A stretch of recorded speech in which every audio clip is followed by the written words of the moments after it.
I'd like to welcome you all to the second in this series of lectures on fashionable dress, art and modernity in the 19th century. Some of you may have been at the first lecture in the series, which was called Men in Black, where I talked about men's dress in the middle decades of the 19th century, and particularly about the image of the swell and the dandy. And tonight I'm going to be talking about the crinoline, and I'm sure all of you can visualize this particular kind of 19th century dress. I'm going to be taking you on detours in this lecture. I'm going to be thinking about women and men and pleasure, and thinking about what pleasure might mean, and whether we can talk about the crinoline as being something pleasurable for women. So that's the kind of question that I'm raising tonight. Is the crinoline, in fact, a cage? Does it symbolize our notion of female passivity in the 19th century? Or could we begin to look at it actually as a sign of female presence and power? And I'm not going to answer that. I'm going to let you decide at the end which of those it is. This is an illustration from the penny illustrated paper from March 1863. In March 1863, on the occasion of the wedding of the Prince of Wales to Princess Alexandra of Denmark, the penny illustrated paper described the behaviour of the crowds who were packed onto the streets of London to take part in the celebrations. In certain areas, they reported, the crowds were so dense that a number of women devised a highly practical solution. They slipped off their crinolines and abandoned them in the streets. When the crowds dispersed, their voluminous petticoats were found littering the pavements.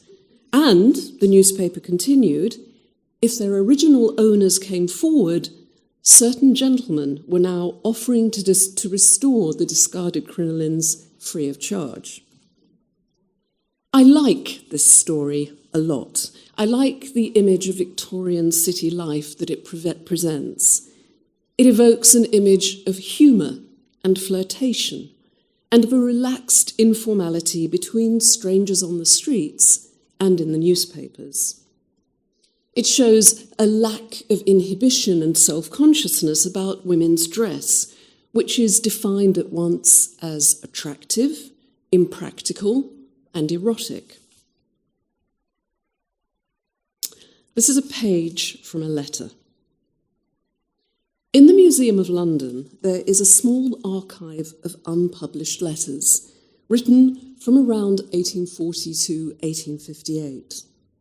The pages are folded and refolded into tiny squares and are frequently cross-written, the neat handwriting traversing the page first horizontally, then vertically, weaving a fabric of news and gossip, a warp and weft of the everyday that transforms text into textile. The letters are written by a young woman called Emilia Roper to her close friend Martha Busher. Roper lived in Walthamstow, as you know, a residential suburb to the northeast of London. Her friend lived south of London and then later in Warwickshire. I've worked with these letters on and off for a number of years, and they continue to fascinate me. Some are transcribed by the museum and others are not, and a number are barely legible.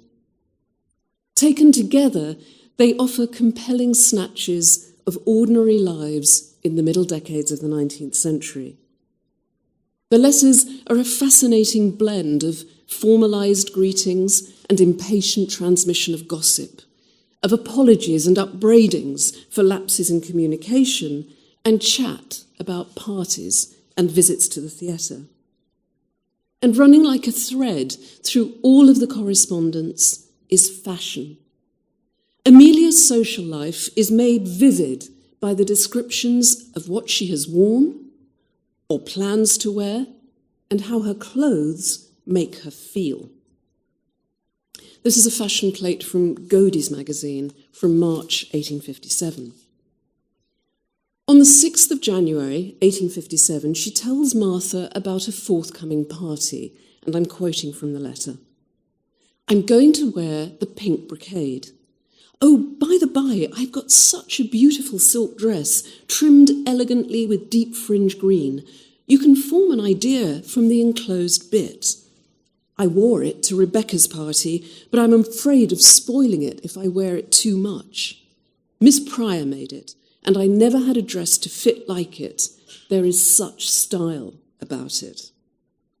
So the mention of what she's going to wear to a party reminds her of another dress that she's worn on a previous occasion, and she even sends a sample of the fabric to her friend for her to see and touch.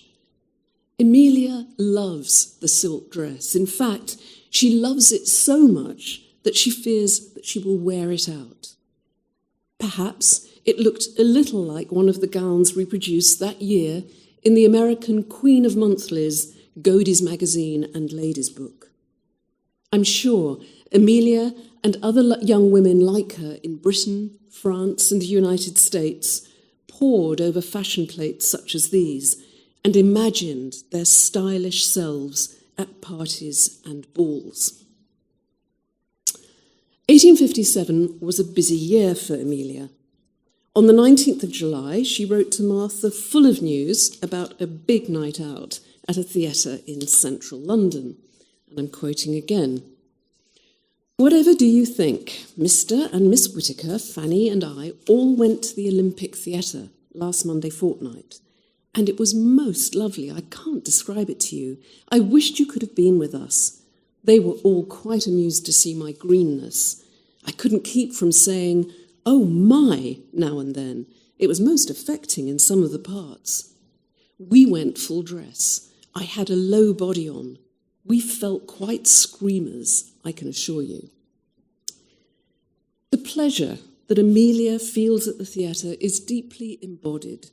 She doesn't just enjoy the performance, she enjoys her reactions to the performance, and her clothes are part of this bodily and phenomenological experience. Her dress makes her feel like a screamer, and this is a slang word which is used to describe someone outstanding, someone exceptional, a swell. Clothes have this effect on Emilia again later that month.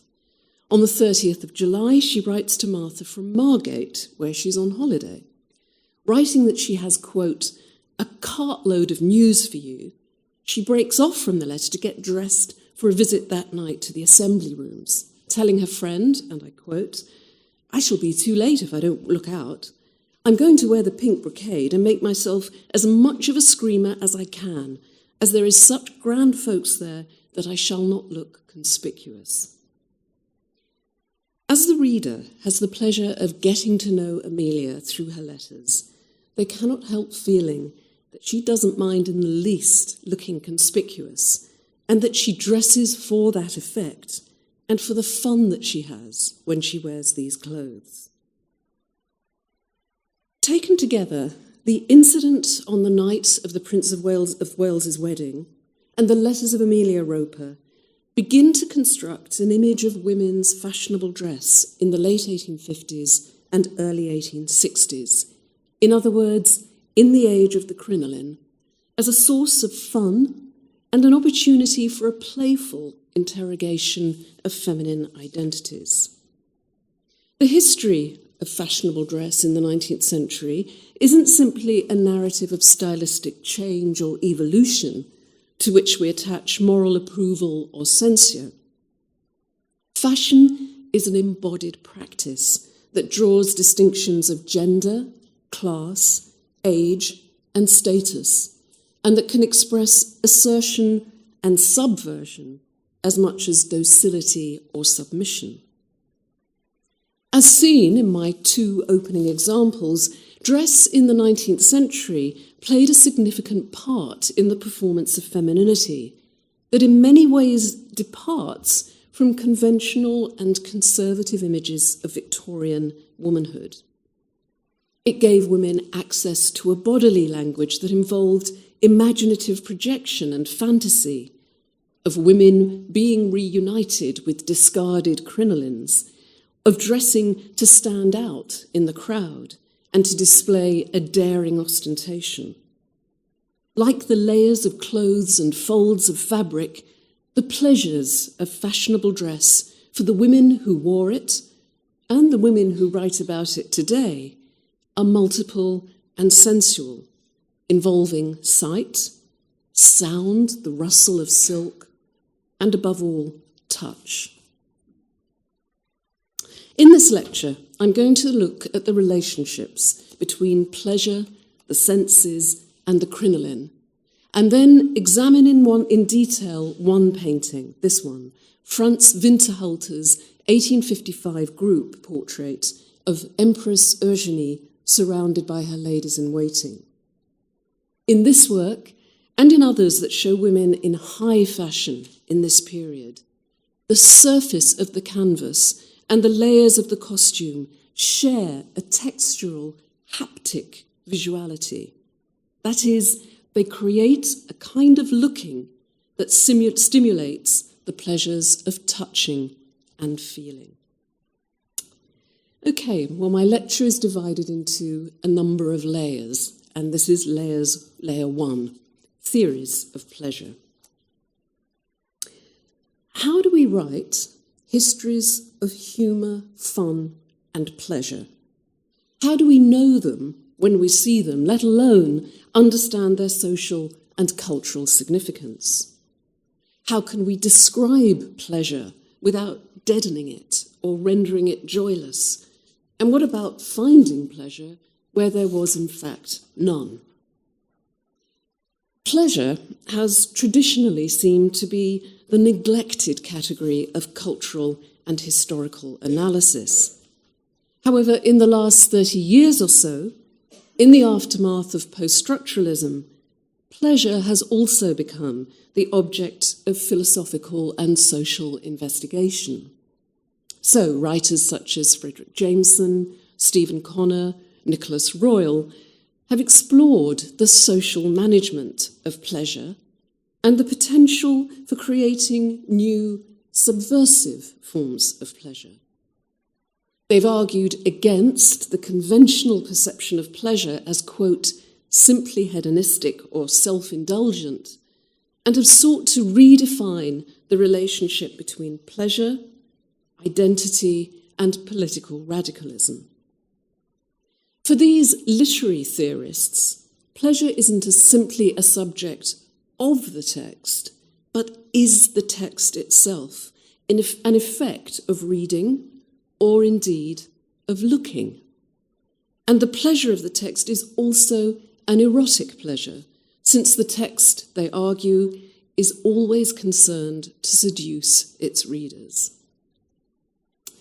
This seductive power of the text was elaborated by Roland Barthes in The Pleasure of the Text, which was published in 1973, in which he differentiated the text of pleasure, that is comfortable and conforming, and what he called the text of bliss, of jouissance, which discomforts and unsettles identity.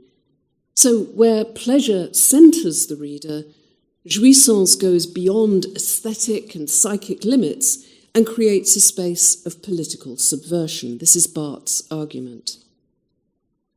Within this formulation, pleasure is the poor, manipulated relative of bliss. Defined as a tool of social and psychic management, we now seem to have become more alert to the dangers of pleasure than to the pleasures of pleasure. For Connor, there's also a bifurcation in theories of aesthetic pleasure between those who disapprove of it and those for whom it is the overriding aim of culture. a division in Connor's words between, quote, a hedonistic and a moralistic view of pleasure. But does jouissance describe the feelings that Emilia Roper experienced when she dressed for a party? The concept seems entirely inappropriate to me. She's seduced by damask and silk. She plays with and subverts some aspects of female identity. But I want to find a more subtle and lighter understanding of her pleasure that mirrors the textures and layers of muslin, tulle, and chiffon that created the dresses of the period. This will involve reintroducing the body and the pleasures of touch and ways of looking that evoke these pleasures in the viewer. Fashion was part of women's imaginative and sensual world in the mid-19th century, and the crinoline in particular was poised between being a sign of female passivity and a sign of physical presence, between slavery and embodied pleasure. Layer 2, the crinoline.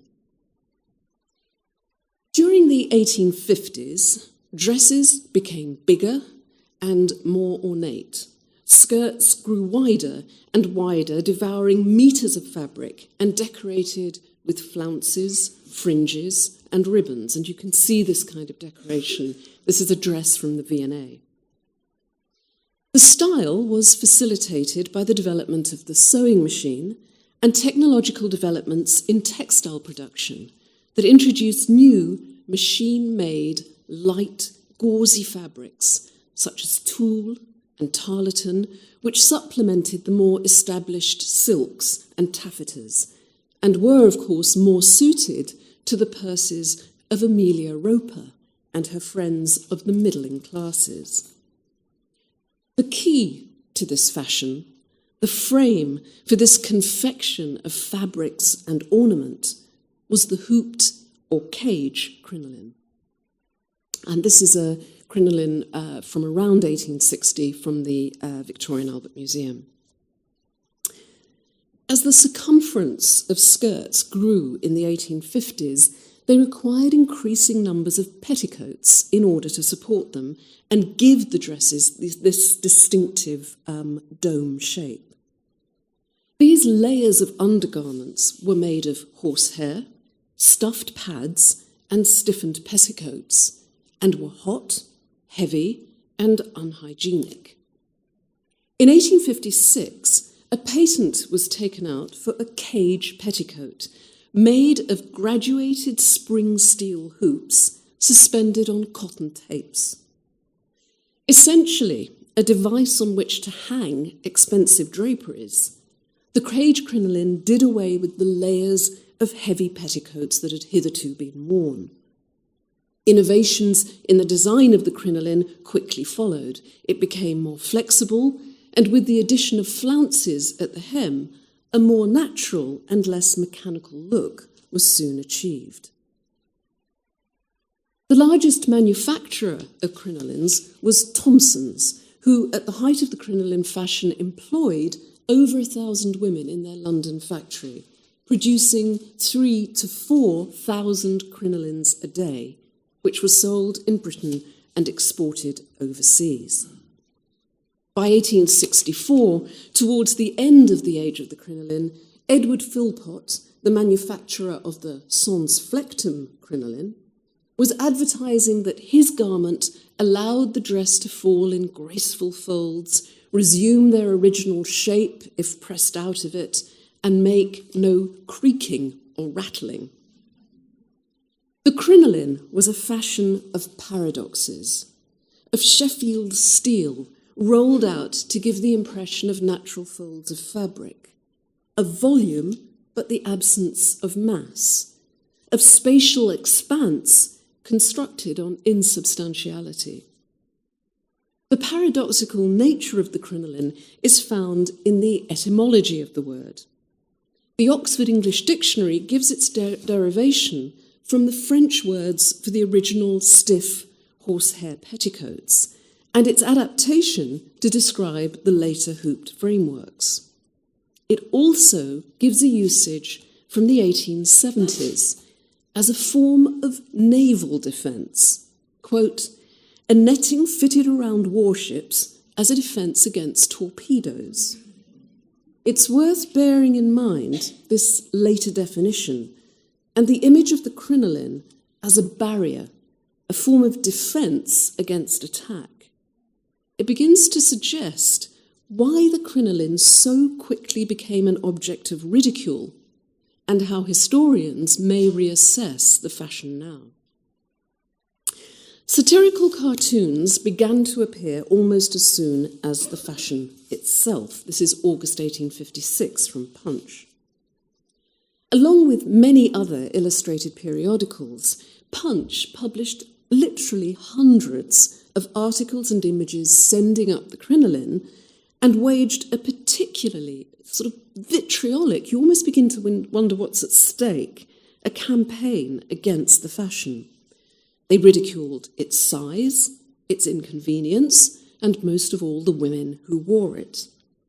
The first cartoons represented the crinoline as a sort of sartorial deception that distorted and disguised women's natural shape. This cutaway image from August 1856 takes the form of a comparative as she is and as she appears, with the crinoline the foundation for the deceit. By the following year, the inconvenience and spatial imposition of the fashion was the main butt of satirical humour. In Cool Request, a woman in a very large crinoline asks her male companion to take an outside seat on a snowy day because the carriage can't accommodate them both. No medium could resist the visual humour of the crinoline in the second half of the 1850s. It appeared in illustrated books and prints. This is Omnibus Accident, which I think is fairly self-explanatory. And in 1858, Cupid and Crinoline, a series of 10 engraved plates, this is one of them, told the comic story of the love affair of Adolphus and Kitty, in which the crinoline thwarts the suitor's attempts to woo his sweetheart. Photography also got in on the act. This is a series of photographs showing a woman being dressed, probably a slightly kind of risque series of photographs from around 1860. In fact, the mania that Punch termed crinolinomania seemed to be a condition afflicting the satirists as much as the wearers of the fashion. The daily and weekly press was full of leaders, articles, and letters from paterfamilias attacking the crinoline and its vain and self-indulgent followers. Given the extent of the published vitriol, the question may be put in a straightforward and possibly provocative way. Why did men hate crinolines so much?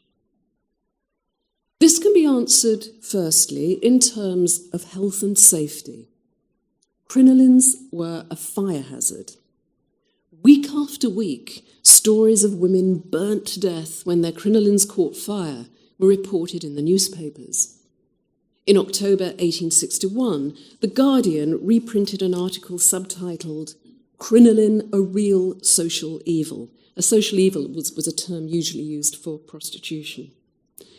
Claiming that it was responsible for more deaths than any other fashion, and it's not clear how many mortalities other fashions had caused, it blamed the crinoline for impoverishing respectable households, corrupting the morals of the working classes, and causing death by disemboweling, by wounds from broken steel springs, drownings, crushings, and burnings. The second reason that men hated crinolines was because of their volume. Within a discourse of scale and propriety, the crinoline represented excess. its expansive layers an ostentatious display of extravagant consumption. Women in crinolines took up too much room. They invaded men's space and they swept them off the pavement with their enormous girth. This is the safest way of taking a lady down to dinner from Punch. Men were being crowded out of social life and even complained of injuring their shins by getting too close to a, quote, artificer in iron. In fact, rather than being kept in their place, women, it seemed, were getting out of place in their crinolines. This is a patent anti-garrotte overcoat from Punch. When Punch imagined a man taking the inspiration of his wife's crinoline to create an anti-garrotting device, it may have unintentionally identified one of the advantages of the fashion for women. Women were fortified by their crinolines. Recall the secondary definition of the word as a kind of naval defence. Looking back, in 1926, at her years in the French court of Empress Eugénie, Comtesse de Mercy-Argenteau observed, and I quote, so this is her autobiography, "The ample, even ridiculously ample skirt has always coincided with the greatest power of woman. In the periods of history where woman was all-powerful, you find the crinoline." Now, it's easy to dismiss this rather kind of crude equation of size and power. But within the critique of the crinoline, there is a strong sense that women have become too big, that they've lost their sense of scale and have gone beyond their natural boundaries. Moreover, their physical presence is also a question of styles of movement. Women walk differently in a crinoline. Their bodies assume a kind of sway that accommodates the motion of the hoops. Described by a Victorian critic as, quote, the waddle of the stout woman of 50, the gait also tended to reveal ankles and stockings as the crinoline zigzagged from side to side. And I show you here an image of me in a crinoline from the Victorian Albert collection. And I can tell you that you do have a very strong sense when you wear this petticoat of it having a movement that extends the movement of your body itself. And, we can, if there's time at the end, I can talk a bit more about that. So posture, length of stride, bearing of head become part of the external behaviour and deportment of the woman in crinoline. And this new style of modern motion was enhanced and animated by the addition of fringes and ornamentation. It is a complex, overdetermined way of being in and experiencing the world, and it confounds easy categorization. The sexual politics of the crinoline are equally multi-layered. Within feminism, it's traditionally been seen as a symbol of the Victorian woman's domestic enslavement and submissiveness.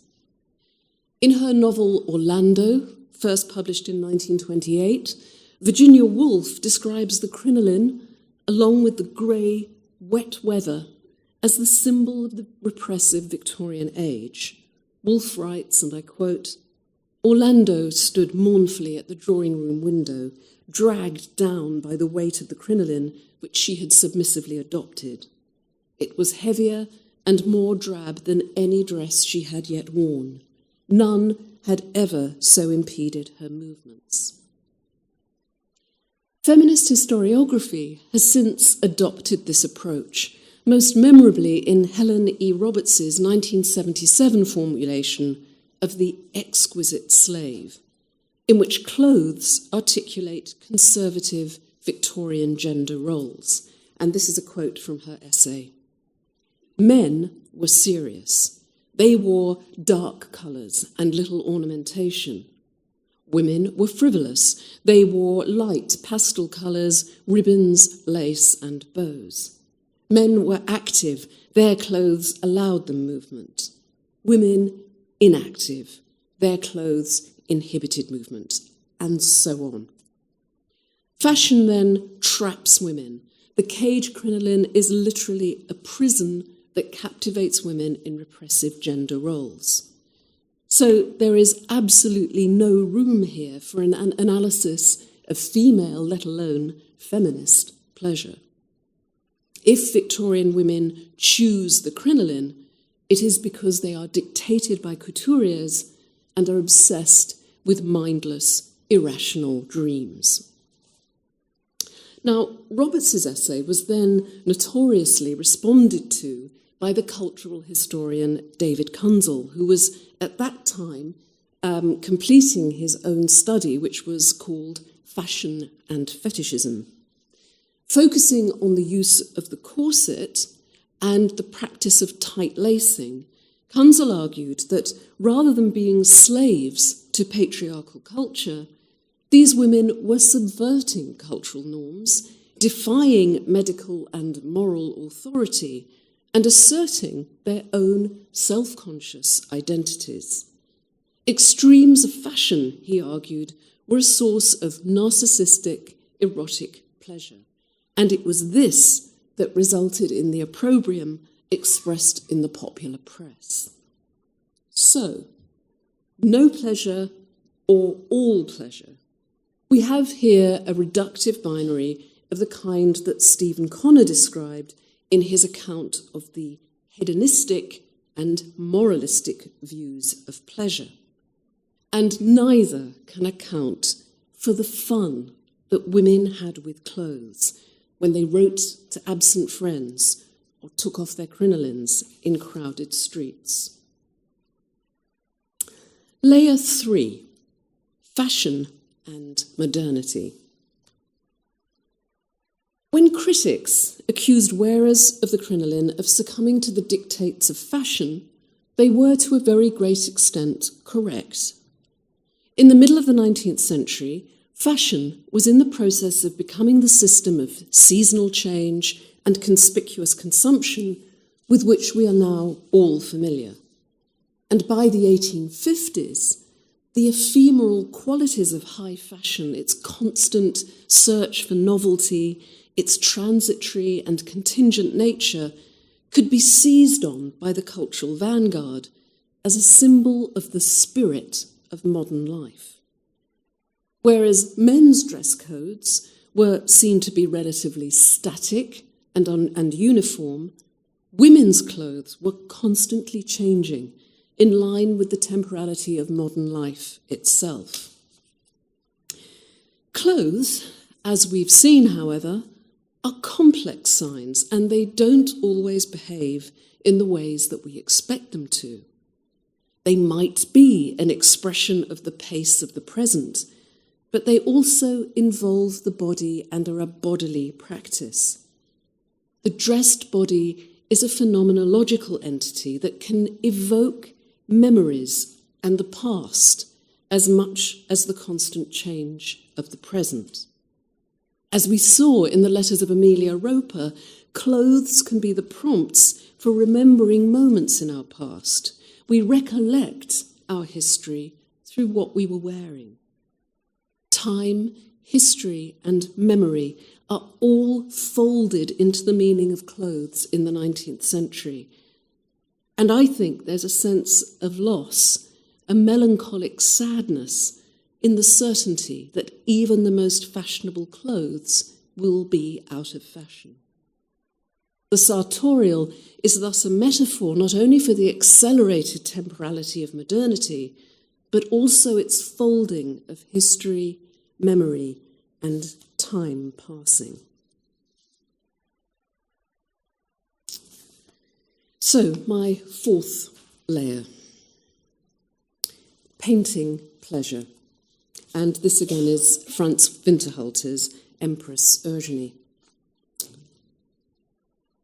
Empress Eugenie, surrounded by her ladies in waiting, is a large, almost life-size painting. So you have to imagine this as almost as large as the size of the image on the screen.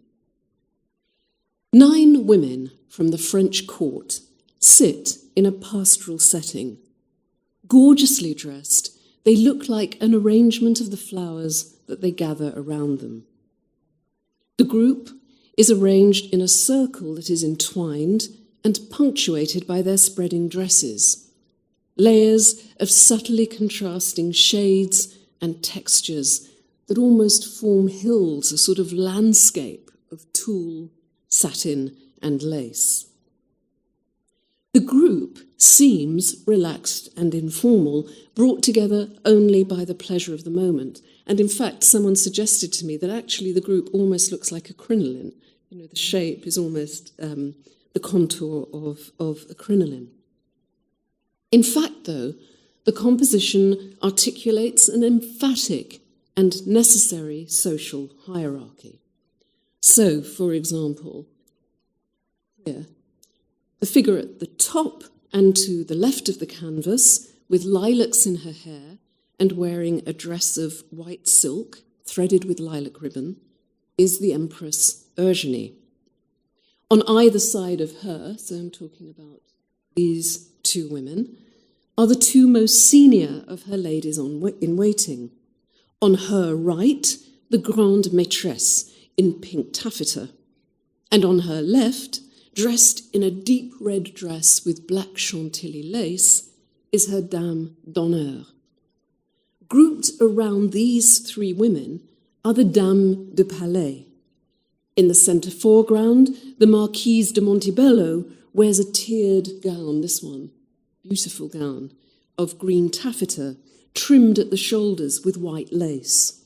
And to her right, the Marquise de la Tour Maubourg stands, sorry, I'm talking about this figure here, so it's in fact to her left, on the right. This figure is in this dark blue silk dress, decorated with tiers of black lace, and holding a straw hat trimmed with this with flowers, and then this white tulle transparent train. Now, each of the women can be identified, and the elements of their gorgeous clothing described in detail. But such a narrative cannot begin to capture the texturality and complexity of the image. The passages where the individuality of the figures dissolves into so many layers of painted pleasure. Here, where the tulle of the Marquise's straw hat seems to take on a life of its own and forms a river of gauze at the bottom of the canvas, or where the puffed and primped dresses fuse into a cloud bank of light textures. And, you need to do go on Google and have a look at this, because if you see the intensity of the colours, this is slightly washed out. You'll see just how gorgeous it all is. It cannot evoke the compression and pressure of the dresses, the points where crinolines are pushed against each other, or here, where a white arm sinks into the layers of fabric and petticoat. It's an image that manages to convey both volume and insubstantiality, a fête champêtre for an age of empire. The painting was exhibited at the Universal Exposition in Paris in 1855 in the Palace of Industry, which also contained a display of French fashions, including dresses, gloves, and jewellery. It was a popular success at the exposition, where it was awarded a first-class medal. The critical response was more equivocal, however. Although the strict codes of censorship introduced by Louis Napoleon limited how negative the critics could be, a number of them felt that the painting was as lightweight and decorative as the dresses or the court itself. The picture continued to fascinate audiences at exhibitions. In 1856, it was exhibited in Vienna, where it was so popular that tickets had to be issued in order to control the crowds. After that time, the painting was withdrawn from public display and became part of Louis Napoleon's private art collection. The image of Eugenie, however, that the painting created continued to be disseminated in the public imagination. In 1867, an English journalist described the Empress with her ladies-in-waiting at a ball as, quote, the prettiest picture of Winterhalter it should have been. This is Winterhalter's portrait of Queen Victoria and her cousin, 1852. By the time that he painted Eugenie's group portrait, Franz Xavier Winterhalter had become the foremost painter of the courts of Europe. Beginning with patronage from Louis Philippe in the 1830s, he went on to gain regular commissions and awards from the royal houses of Belgium and Great Britain. Executing over 100 works in oil for Queen Victoria and Prince Albert alone, it's likely that he called on the help of studio assistants in parts of the painting, such as dresses and accessories. I like the fact that we can't be certain who painted the glowing, sensual draperies in Empress Eugenie's picture. It adds to the layers of pleasure to imagine an unknown hand working on these passages of the canvas. Winterhalter was, in this period, like a court jeweller, decorating and enhancing the glamour and power of the courts of Europe. The Second Empire of Louis Napoleon, in particular, was associated with the world of luxury goods, leisure, and distractions. The court was notorious for its splendor, an image that was intended to recall and rival the opulence of the court of Napoleon I. Eugenie played a critical role in propagating this image of the imperial court. Famously glamorous and fashionable, she was known as La Reine Crinoline. In England, she was attributed with introducing the crinoline style, and following the 1855 exhibition, copies of her dresses were being sold throughout Europe. The image of floating ethereal mists of chiffon and tulle thus articulates something much more concrete and substantial. Like the steel hoops of the crinoline itself, the economic and political power of European monarchy and empire is what supports the dreamlike layers of expensive fabric. The painting was clearly of enormous importance to the Empress. It hung in a suite of rooms at the Palace of Fontainebleau that have been described as, quote, a sphere of pleasure dedicated to court ritual and entertainment. This is the Grand Salon at Fontainebleau. With a smoking room and a billiard room, the four principal rooms included the Grand Salon and the Musée Chinois, which housed a collection of objects that had been seized by the French during military and trade campaigns in China. By the 1860s, the painting hung in an anteroom next to the Grand Salon, opposite the onyx and silver statue of an Arab woman by Charles Cordier. And I don't have time to go into it, but please imagine this space with Empress Eugenie's portrait on one wall and this extraordinary piece of sculpture opposite. This might all seem far from the world of Emilia Roper, dressing for the theatre in London or the assembly rooms in Margate. But when she put on her best dress and felt like a screamer, it was because the clothes gave her the vicarious pleasure of being as grand as an empress. After the fall of the Second Empire, Eugenie went into exile in England. The French state gave her the group portrait, and in 1880, when she bought Farnborough Hill, a mansion just outside London, it hung in the entrance hall and was the first image to greet visitors until her death in 1927. So she was a very, very old lady. She lived most of her life in exile in England with this painting. The painting was a memorial to the halcyon days of the Second Empire and to the pleasure and beauty of the Bonaparte dynasty. Pleasure and feeling run deeply through the painted layers of Winterhalter's picture. The layers of fabric and decoration defy the flatness of the canvas. Coats of paint are layered like cloth, and both oil paint and dress fashion the surface of the picture. The deep working of the surface evokes the stiffness, perhaps the itchiness of the stiffened lace and flounces, the lightness and translucency of chiffons, and the smooth coldness of silk. The crinoline petticoats and their compressed folds cover the canvas with areas that are visible, hidden, or folded. How strange that where satire insisted on the distancing effects of the crinoline, here the women seem drawn together by their clothes into a close, intimate group.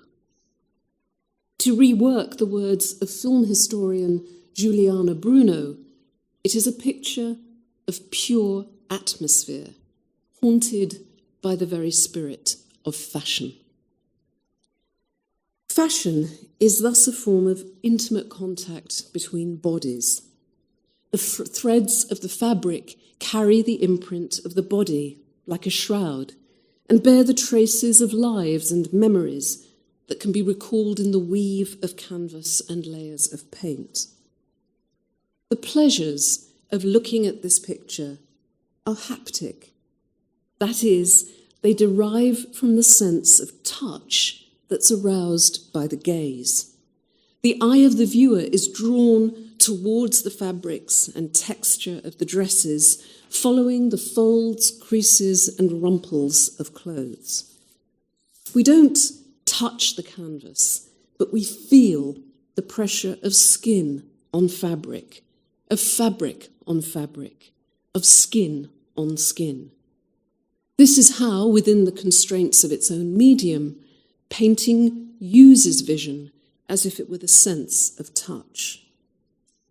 Where optic vision explores the image at a distance, haptic vision collapses the distance between the viewer and the image and focuses on surface, using texture to appeal to memory and a tactile consciousness. As Laura Marks writes in her book, The Skin of the Film, haptic visuality invites a small, caressing gaze. The eye lingers over innumerable surface effects instead of being pulled into centralized structures. This is the act of viewing Winterhalter's painting of Empress Eugenie. The eye is constantly drawn from the group into the intimate, fibrous passages of fabric and decoration. The complexity of the textures stimulates a corporeal and emotional contemplation that is woven into the canvas. The painted costumes create a mood, a mental atmosphere that mirrors the effects of the clothes themselves. We remember moments from our own past through our clothes, which can fold the past back into the present in an especially vivid way.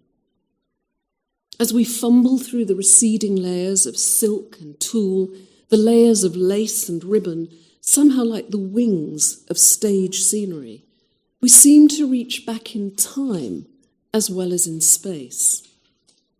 Time is in this painting as surely as space and texture. How long did it take for these women to dress? How long have they been seated together? How long will they remain? Remember that day, that sitting, that dress. There is then a sadness and a loss in this painting, The moment of these fashionable clothes, like all fashion, is inevitably in the past, a metaphor for the construction of history and memory.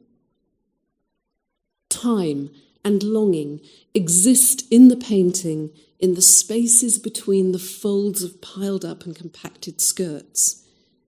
Perhaps this is why Eugenie had the painting near her, where she lived those long years of exile in England. And I want to show you this picture of Eugenie shortly before she died in 1927. And I hope that you might feel moved in the same way that I did when I imagined this woman looking at that painting and remembering her life almost half a century before. Her haptic, longing gaze could reach into the folds and textures of the painting and discover the moment, the being there in that place and time. Engaging in this tactile relationship with the surface of the image, she gives herself up to pleasure and desire. Abandoned crinolines, pink brocade dresses, and the painting of an empress. Preparing for this lecture has allowed me to look below the surface of Victorian satire and fashion and see the layers of pleasure involved for women in the matter of fashionable dress. At times exhilarating, it could also be physically and emotionally painful. But it didn't turn women into slaves or hedonists, but gave them a space between the folds to explore desire and identity. Thank you very much.